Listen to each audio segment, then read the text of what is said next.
ಬಿಸಿ ಬಿಸಿಯಾದ ಹೆಸರು ಕಾಳಿನ ತಿಳಿ ಸಾಂಬಾರ್ ತುಪ್ಪದ ಜೊತೆ ಸವಿಯಲು ಸಿದ್ಧ. Hi friends, welcome to my YouTube channel. ನಾನಿವತ್ತು ಹೆಸರು ಕಾಳು ತಿಳಿ ಸಾಂಬಾರು ಮಾಡೋದನ್ನ ತೋರಿಸ್ತಾ ಇದ್ದೀನಿ. ನೋಡಿ ಫ್ರೆಂಡ್ಸ್, ಈಗ ನಾನು ಒಂದು ಕುಕ್ಕರ್ ಇಟ್ಕೊಂಡು ಅದಕ್ಕೆ ನೀರು ಹಾಕ್ಕೊಂಡು 1 ಕಪ್ ಅಷ್ಟು ಹೆಸರು ಕಾಳನ್ನ ಹಾಕ್ಕೊಂಡಿದ್ದೀನಿ. ಈಗ ನೆಕ್ಸ್ಟ್ ಇದಕ್ಕೆ ಒಂದು 4-5 ಟೊಮೆಟೊನ ಹೆಚ್ಚಿರೋದನ್ನ ಹಾಕ್ಕೊಂಡಿದ್ದೀನಿ.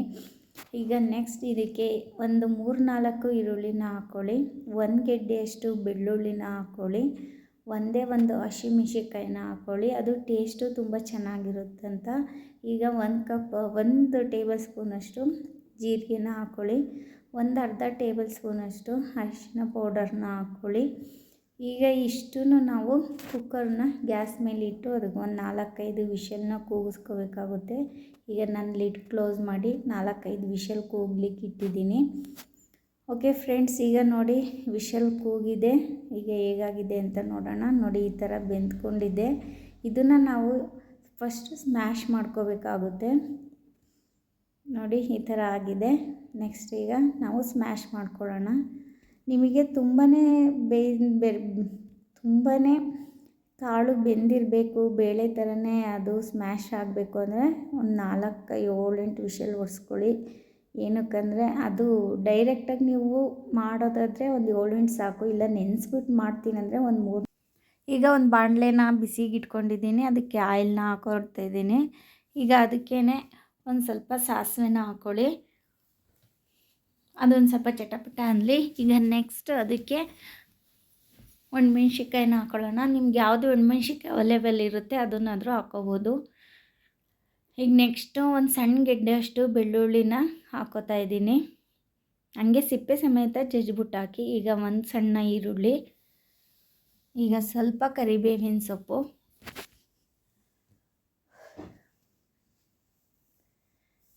ಈಗ ಇಷ್ಟನ್ನು ಮಿಕ್ಸ್ ಮಾಡ್ಕೊಳ್ಳೋಣ. ಒಂದು 2 ನಿಮಿಷ ಅಷ್ಟೇ ಫ್ರೈ ಮಾಡ್ಕೊಳ್ಳಿ ಸಾಕು, ಜಾಸ್ತಿ ಫ್ರೈ ಏನು ಬೇಡ ಇದಕ್ಕೆ. ನೆಕ್ಸ್ಟ್ ಇದಕ್ಕೆ ಒಂದು ಸ್ವಲ್ಪ ಹಿಂಗು ಹಾಕಿದ್ರೇ ತಿಳಿ ಸಾಂಬಾರು ತುಂಬ ಚೆನ್ನಾಗಿರುತ್ತೆ, ತುಂಬ ಟೇಸ್ಟು ಜಾಸ್ತಿ ಆಗುತ್ತೆ ಅಂತಲೇ ಹೇಳ್ಬೋದು. ಈಗ ನಾವು ಸ್ಮ್ಯಾಶ್ ಮಾಡ್ಕೊಂಡಿರೋದನ್ನ ಈಗ ನಾವು ಇದಕ್ಕೆ ಹಾಕ್ಕೊಳ್ಳೋಣ. ನೋಡಿ, ಈ ಥರ ಸ್ಮ್ಯಾಶ್ ಮಾಡಾದಮೇಲೆ ಈ ಥರ ಆಗುತ್ತೆ, ಗಟ್ಟಿ ಇರುತ್ತೆ. ನೀವು ಅದಕ್ಕೆ ಸ್ವಲ್ಪ ಸ್ವಲ್ಪ ನೋಡಿಕೊಂಡು ನೀರನ್ನ ಆ್ಯಡ್ ಮಾಡ್ಕೋಬೇಕಾಗುತ್ತೆ. ನಿಮಗೆ ತುಂಬ ಗಟ್ಟಿ ಬೇಕು ಅಂದರೆ ಸ್ವಲ್ಪ ನೀರನ್ನ ಹಾಕ್ಕೊಳ್ಳಿ, ಇಲ್ಲಾಂದರೆ ಜಾಸ್ತಿ ನೀರನ್ನ ಹಾಕ್ಕೋಬೇಕಾಗುತ್ತೆ. ಈಗ 1 ಸ್ಪೂನಷ್ಟು ಚಿಲ್ಲಿ ಪೌಡರ್, 1 ಸ್ಪೂನಷ್ಟು ಧನಿಯಾ ಪೌಡರ್, ಒಂದು ಅರ್ಧ ಸ್ಪೂನಷ್ಟು ರಸಮ್ ಪೌಡರ್, ಈಗ ಇಷ್ಟನ್ನು ಮಿಕ್ಸ್ ಮಾಡ್ಕೊಳ್ಳೋಣ.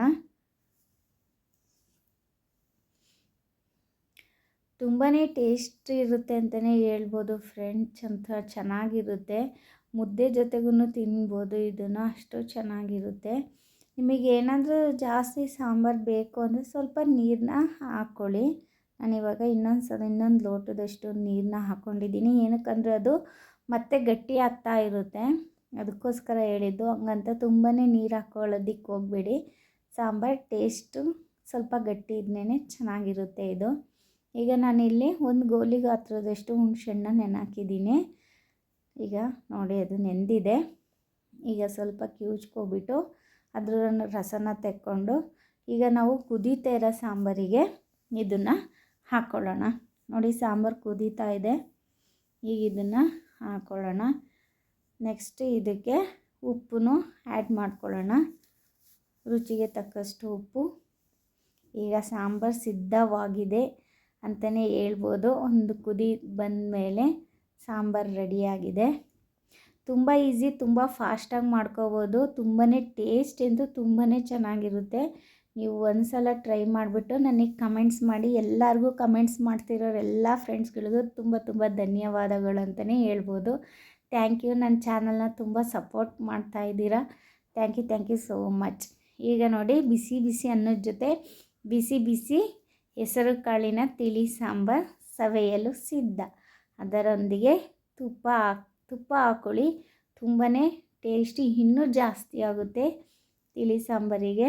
ಓಕೆ ಫ್ರೆಂಡ್ಸ್, ಹೀಗೆ ನನ್ನ ಚಾನಲ್ನ ಸಪೋರ್ಟ್ ಮಾಡ್ತಾಯಿರಿ ಅಂತ ಹೇಳ್ತಾ, ಇವತ್ತು ತಿಳಿ ಸಾಂಬಾರು ಹೇಗಿದೆ ಅಂತ ನೋಡಿದ್ರಲ್ವ.